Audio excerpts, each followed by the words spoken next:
Suspect numéro 1 dans l'affaire Jubilard, Cédric, le mari de Delphine Jubilard suscite de nombreuses interrogations dans son comportement. Pas seulement auprès des proches de l'infirmière du Tarn, mais aussi pour ses voisins de cellule, comme le raconte le journaliste Ronan Folgoas, auteur du mystère Jubilard. La personnalité de Cédric Jubilard est scrutée par les enquêteurs et la justice, mais également par le journaliste du Parisien aujourd'hui en France Ronan Folgoas. Dans son livre Le mystère Jubilard, enquête au cœur d'une disparition, édition Studio Fact, le reporter du service police-justice a voulu en savoir plus sur ce cas et le rôle du mari de la disparue, Delphine. Sans vouloir accabler, il présente dans son ouvrage des éclairages très intéressants, à l'heure où aucune trace de la victime n'a été retrouvée depuis le 16 décembre 2020, malgré des fouilles de grandes envergures et de nombreuses analyses. Ainsi, on en apprend plus sur le comportement controversé du mari de l'infirmière du Tarn, père de leurs 2 enfants et en détention provisoire depuis juin 2021 pour homicide par conjoint. Les proches de Delphine Jubilard ont souvent pointé du doigt le comportement agressif et déplacé de Cédric Jubilard envers sa femme, avec laquelle il était en procédure de divorce. À ceci s'ajoutent les observations des voisins de cellule du peintre plaquiste de 34 ans, enfermé dans l'établissement de Toulouse-Cesse. À grands cris, il invite même ses voisins à zapper pour regarder telle ou telle émission, sur BFM Télévision, Énergie 12 ou TF1.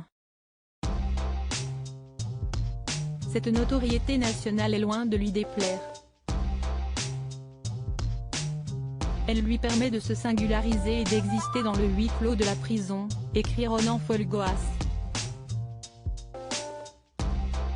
En effet, un prisonnier avait confié à des gendarmes selon l'auteur et journaliste l'égocentrisme du coupable idéal. Jubilard se prend vraiment pour une star, si est-il quelqu'un de très narcissique.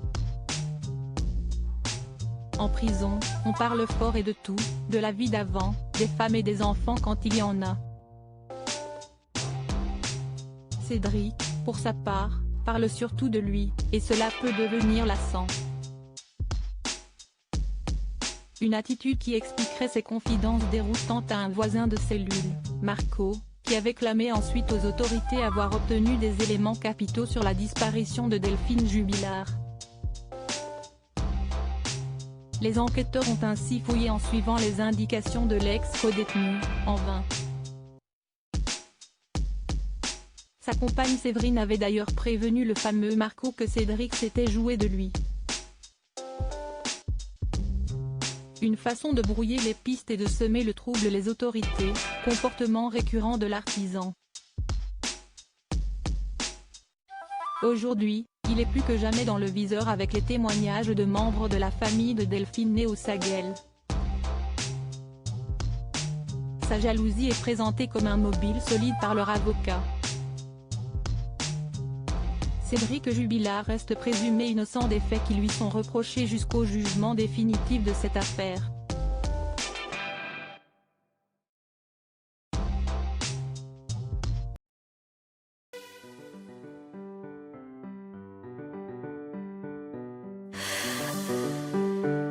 날